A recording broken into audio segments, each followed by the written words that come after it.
Exaspéré par le « traitement superficiel » de l'islam dans les médias, un journaliste a, durant 3 ans, rencontré des imams en se faisant passer pour un converti.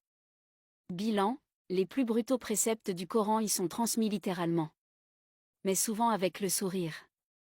Tout en étant convaincu qu'une théocratie reste le régime idéal. J'ai demandé à 15 responsables religieux s'il fallait couper la main des voleurs. 14 m'ont répondu par l'affirmative. Certains ne sont pas enthousiastes, voire mal à l'aise, mais, au final, ils préconisent d'appliquer la règle divine. Un exemple parmi d'autres pour Étienne Delarcher.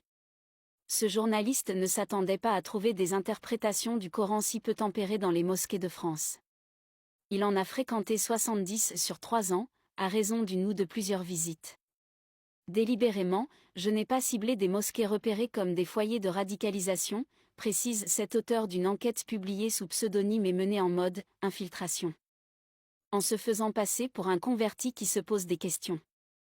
Étienne Delarcher avait fait il y a quelques années des repérages en caméra cachée.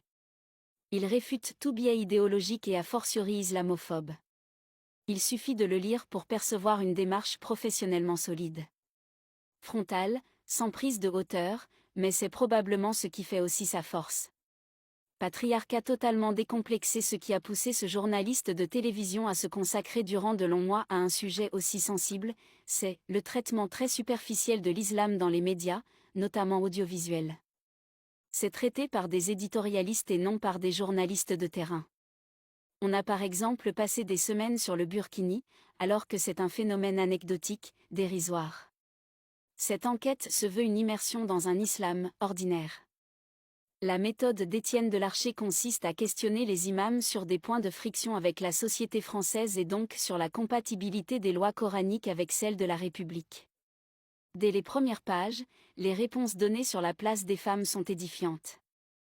Dans le cadre d'un échange direct avec ce nouveau « fidèle », les différents imams rencontrés se livrent à un festival du patriarcat décomplexé. Nulle part la mise sous tutelle des femmes n'est remise en cause.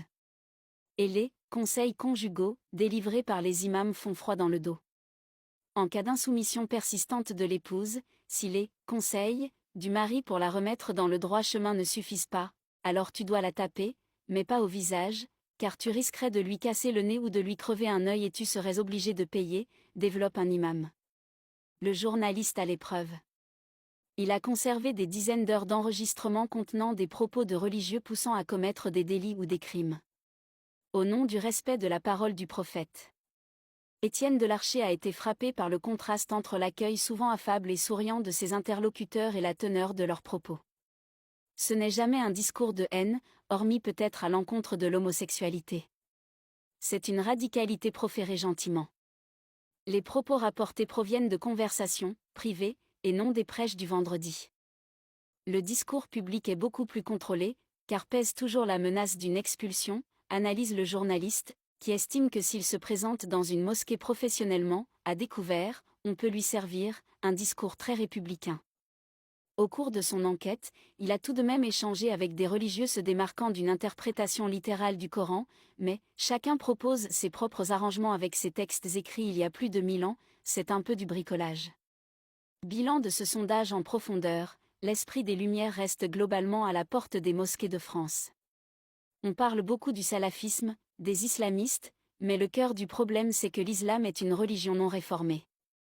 Il n'y a pas eu de mise à jour, les frères musulmans, qui sont dans le collimateur, n'ont en fait pas un discours plus radical que celui qui accourt dans des mosquées soi-disant modérées.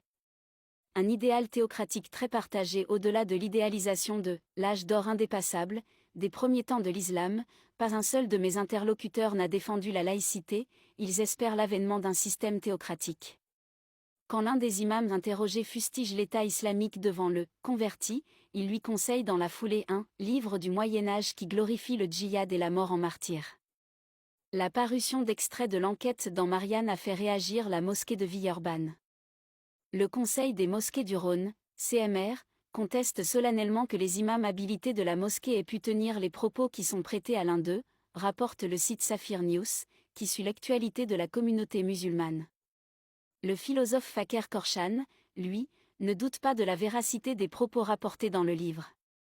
Cet enseignant est le porte-voix en France du mutazilisme, un courant réformiste de l'islam. Le discours officiel des religieux n'a pas évolué depuis des siècles parce qu'il ne peut plus évoluer. Depuis des siècles, c'est l'école du hadith, l'école du naql ou de l'imitation qui s'est imposée en milieu sunnite. Or l'écrasante majorité de nos mosquées en France sont sunnites, commente Faker Korshan. L'enquête très frontale d'Étienne Larcher, construite autour des questions qui fâchent, ne sonde pas les fidèles. Faker Korshan souligne que la pratique des musulmans lambda est très détachée de ces préceptes obscurantistes. Ce qui pourrait faire l'objet d'une autre enquête. Au cœur de l'islam de France, 3 ans d'infiltration dans 70 mosquées par Étienne Delarcher, aux éditions du Rocher. 19,90 € Julien Rappeigno.